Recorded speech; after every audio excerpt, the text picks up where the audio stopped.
Okay guys, this story was emailed in. It's about a guy that broke up with his bar girl girlfriend after he found out that she was being unfaithful.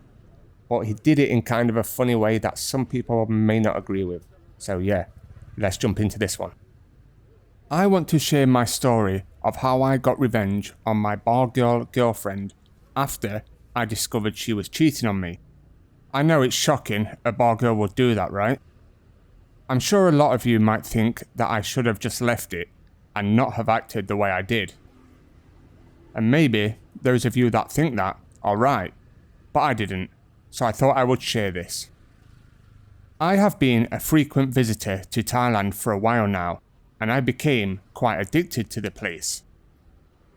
Like many men, I also fell for Pattaya and the type of life a guy can have there. If you have already been to Pattaya, then you know what I'm referring to. It's a whole different world there. Anything goes. You go from a loser in your own country, getting no attention, to becoming Brad Pitt, where everybody wants you and your money. I have tried to travel around Thailand for a little while. I wanted to see the beaches and dabble in the culture. But ultimately, I would always find myself back in Sin City, Pattaya. After a while in Thailand, I realised I was not interested in anything else apart from the nightlife and short timing until the day I dropped. I had always been staying in hotels during all of my trips and came up with the idea of getting a condo, as it would be cheaper in the long run. I wanted to stay in Thailand long term when I did not have to work, and a condo seemed like the best bet. So, I was looking at condos to rent for my next trip. I was due to leave in a couple of days and had a few condos in mind that I would be interested in renting. During my current trip, I met a bar girl in a bar in Pattaya that tickled my fancy a bit. Her name was Tip, and she was a little stick of dynamite. I had been going to the bar to see her most of the nights, and bar find her a handful of times, as well as short and long time.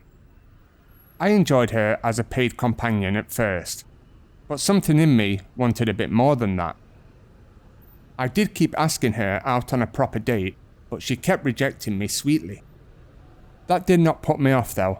Every time she would reject me, I would be back at the bar the next night, buying her drinks and trying to sweet talk her. I was gradually winning her over, but for about a week the answer was still no. Finally, I managed to get her to say yes to a date on her day off from work, to which we went out for a couple of drinks and some food. After we called it a night, we went back to my hotel. I thought I was going to get lucky, but she played the game very good and refused my advances. I did not want to put her off me, so I didn't keep trying to get some bedroom fun. Instead, we just chatted in bed. It was a good night, and I enjoyed our date. I told her about looking to get a condo and make Thailand my home.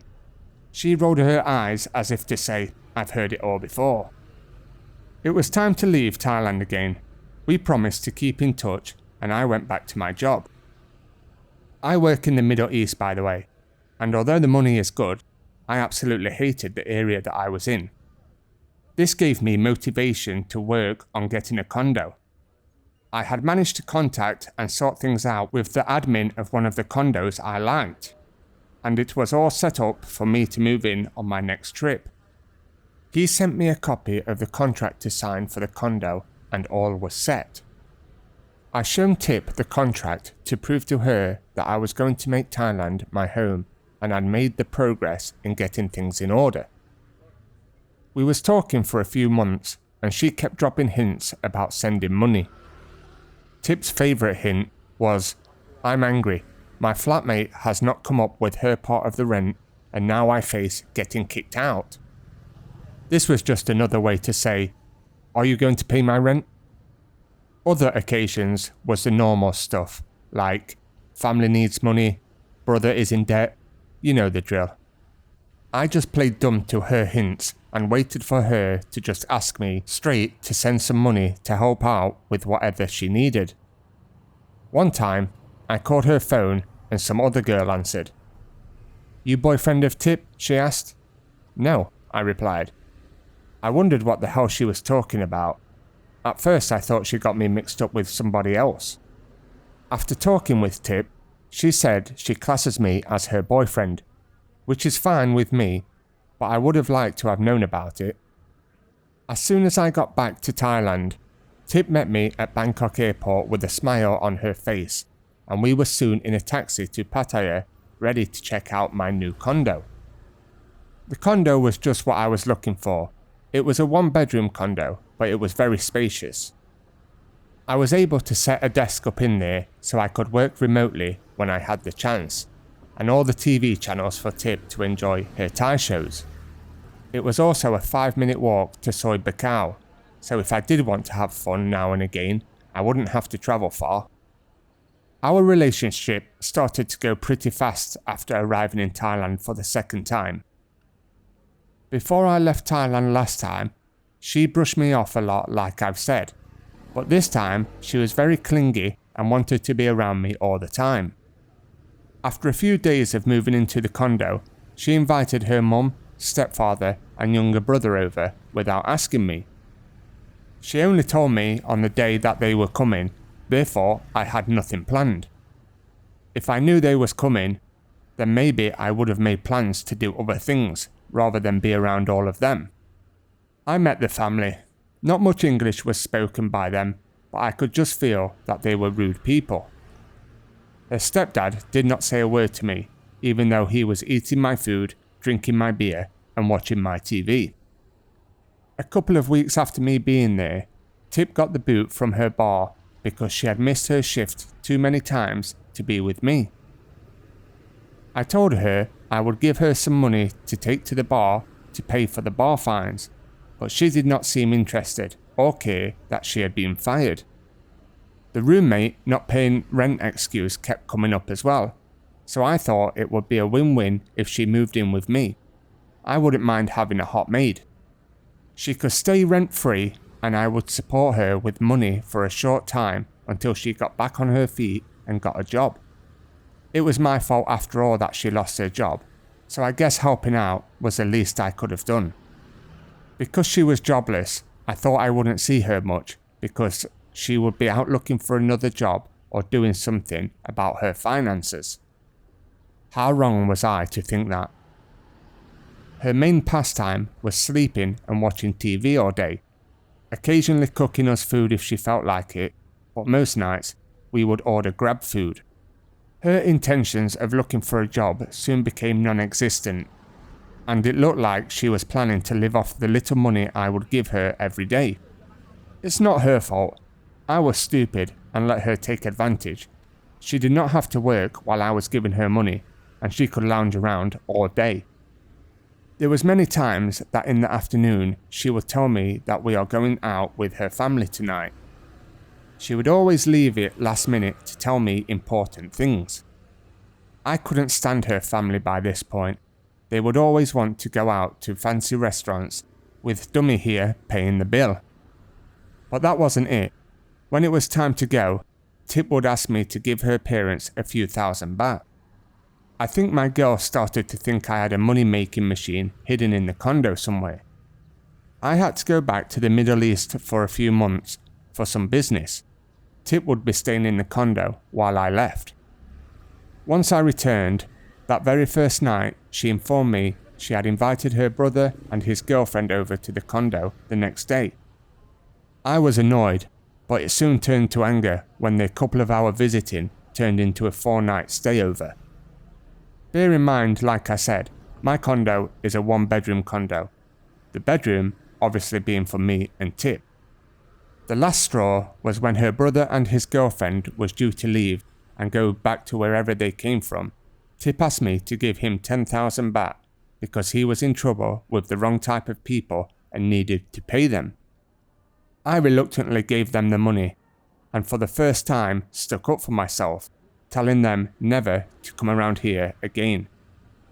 I did not get a thank you for the money, just an evil stare from Tip. That night, I decided to myself that I was being taken for a mug, and Tip and her family was just using me as much as they could. When I went back to the Middle East for work, I knew I wanted to get rid of Tip. The problem was, I still felt a bit guilty that she lost her job because of me, and if I called her up and told her to leave the condo, then she would be jobless and homeless. If I had kicked her out while I was away, she probably would have gone crazy and destroyed the condo, leaving it a tip for when I return. I needed a reason to get rid of her without feeling guilty myself. Finally, the opportunity arose. She had previously told me that she has a Facebook account, but she hardly uses it. That's why she never accepted my friend request. I decided to be sneaky and create a real-looking fake profile of a handsome guy, and what would you know? She accepted the friend request. She only had a couple of hundred friends on her Facebook, all Farangs and all males. When we first met and started dating, she wanted me to set her up a Skype account for when I left so we could call each other while I was away. She told me a password to use when setting it up, so I tried that password to log into her Facebook account, but it was denied. I then checked her Facebook info, that shown a different email address. I tried to log into that with the same password she used for Skype, and I was in. I found lots of emails back and forth with a guy from Sweden, declaring their love for each other, and even sending explicit pictures and videos to each other. Now I really wanted to get rid of her. I was furious, even more furious that I allowed myself to be taken for a ride. I printed off the evidence of the emails and changed her Facebook password. I don't think I mentioned how Tip looked. She was a real stunner, and she knew it. She loved herself so much, and would look down on other girls. So the first thing I did was change her profile picture to a fat Thai woman. Then I messaged her family and friends, calling them names, knowing that they would tell her. I know it was immature and childish, but I was angry and I wanted to get revenge somehow. Tip was not exactly the most tech-savvy person in the world, but she knew something was up because her friends had called her and now she was angry. We chatted on Skype. She told me about someone being on her Facebook. She had no idea it was me doing it. I played dumb again and acted like I had no idea what she was talking about, but said I would help find whoever is doing it. I wanted to mess with her a little bit more and make her worry until I got back. I started telling her that the person that was on her Facebook kept contacting me, telling me about her and the Swedish guy, saying I don't believe him, then randomly saying that he has shown me more stuff. I even talked to her about marriage, buying her jewellery, buying her a car, and helping her brother out. Building up her hopes just to let her down and lose face in the future is what I really wanted. I was due to head back to Thailand, but I told Tip I would be arriving 2 days after the actual date, hoping that I would catch her in the act doing something so I could kick her out there and then. That night, I had already planned a night out in Pattaya with a couple of friends. I just needed to kick out the sponger first. I arrived at my condo and slowly opened the door. The stale cigarette smoke smell hit me straight away, even though I had told her to smoke outside. The place was unrecognisable. It looked like homeless people had been squatting in it. Rubbish was all over the place. Her best friend, that I had met many of times, was asleep on my sofa. I had no idea she was staying at the condo. Tip was asleep in the bedroom with her laptop open next to her on the other side of the bed. I walked over, nudged her awake, and told her she'd better get up and start cleaning. She looked shocked that I was already there. She could see the anger in my eyes, but I stayed calm and told her firmly that I was not impressed at how the place looked. I gave her 2 choices: either clean up now or get the hell out and I'll clean up. So after that rude wake-up call and giving her an ultimatum, she got up and got to work cleaning the place. I took all my important stuff, such as passport, documents, and bank statements, and stuck them in a safe that she had no access to. I just did not trust her anymore and wasn't sure how bad today's events will turn. Once her and her friend began cleaning, I let myself out onto the balcony and called my friends to set up the plans for a night of drinking. Luckily, Tip hadn't touched my beers and vodka in the fridge, so I helped myself and spent the next hour getting tipsy for tonight's antics. They was making progress cleaning up the condo, but it was far from perfect, though she looked proud of herself, as if she was doing me a favour. I'm now getting quite tipsy while sat in the sun on the balcony, wishing they would just hurry up so I could kick her to the curb and go flirt with some other bar girls. While Tip was cleaning the room, she must have found my bag that I had forgot to hide and had a peek in herself. She found the printouts that I had made of her Facebook and emails.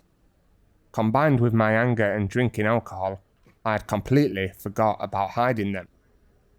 She came storming over to me, not to apologise for being caught, but to throw one of the vodka bottles that I had finished off at my head, followed by a nice little punch, finished with scratching down my face. I then grabbed her arms and calmed her down just enough for her to speak. She starts screaming at me, saying, "You want me to leave? You don't love me no more?" What did she expect me to say? It's like she was wanting me to apologise and beg her to stay. That's how much she loved herself. I just shouted, "Enough," and told her she had 10 minutes to pack her stuff and get the hell out of this condo. She packed up and left with her friend, not before her friend shot a nice chunk of spit at me, luckily missing. I was finally glad it's over. She has left. I can now get my condo back to normal, go out with my friends and have some fun with the ladies, and fun I had. Me and my friends went out and did some bar hopping around Pattaya before finishing off on LK Metro. I had explained to my friends about the situation, and they knew just the cure: a go-go bar. I found the most attractive go-go girl in that place, barfinder, and had the best bedroom fun I'd ever had before. I guess I had a lot of frustration to take out that night. She also seemed very satisfied. It did not end there with me and Tip, as I had hoped. A few days later, she called me up, crying, saying that she had nowhere to go until her mum goes back to Bangkok, and couldn't stay at her friend's. I knew she still did not have a job, and I was her provider, so I knew she was broke. Me being the big softie, and maybe a big dummy, put her up in my condo for a couple of nights. I thought just 2 nights would be fine. What could possibly go wrong if we just stay out of each other's way? One of the 2 nights that she was over at mine, she had a bit too much to drink and brought up me going on her Facebook. She went crazy again and started attacking me like it was all my fault that she had been unfaithful and telling other men that she loved them, sending them pictures and whatnot. This was just taking the mickey now, so I finally shouted back and kicked her out for the 2nd time. During this whole time, she never apologised or put her hands up and take responsibility for what she had done. And to this day, I truly believe she still does not think she has done anything wrong, and it was all my fault for catching her. She begged and pleaded for me to take her back, stating that she has ended things with the Swedish guy because she loves me too much and does not want to lose me. She said she was just lonely when I was working away, which may have been true, but little did she know I still had access to her Facebook that she changed the password to. I could see that she was still talking to him occasionally. When I went back to work, I set up another account identical to the Swedish guy, added him on Tip's account and then blocked his real account. I sent her a message from the fake Swedish account pretending to be him, but she did not reply for a day or so. I thought Maybe she was being truthful about not wanting anything to do with him. But it was wishful thinking because she finally replied. She explained that she had finished with him because she loves me and wants him to come to Thailand soon so they could be together. This was just complete BS. She would say and do anything to save face and not admit that she is in the wrong. At this point, I couldn't take this bullshit anymore. I wasn't even angry, I just accepted it now. I gave up trying to get revenge because I knew she was turning crazy. I did not want to keep having to watch my back every time I'm in Thailand. I knew her brother was connected with some bad people, and the last thing I want is a group of Thais rolling up to my condo, tooled up, ready to make me pay for what I did to tip. So lessons learned. I probably should have just kicked her out when I found out she wasn't being faithful, rather than doing what I did to get revenge. Did it make me feel better? No, not really. It was immature, but I would be lying if I said it wasn't fun. I must admit, I don't like going back to Thailand and sometimes being paranoid looking over my shoulder, even though I'm probably worried for nothing. She did used to call me at all hours of the night from different numbers, but I would mainly ignore them. I did answer one time, and when I told her I was over her and there was no getting back together, she just gave me a ton of abuse, random swear words, and telling me how much of a bad guy I am. Again, all this was my fault. She can't see the wrong in what she did. I am back in Thailand soon. I've changed all the locks on the condo, changed my number, and deactivated social media for now. Now, I'm just going to enjoy being single in Thailand. Seems all the happiest guys are.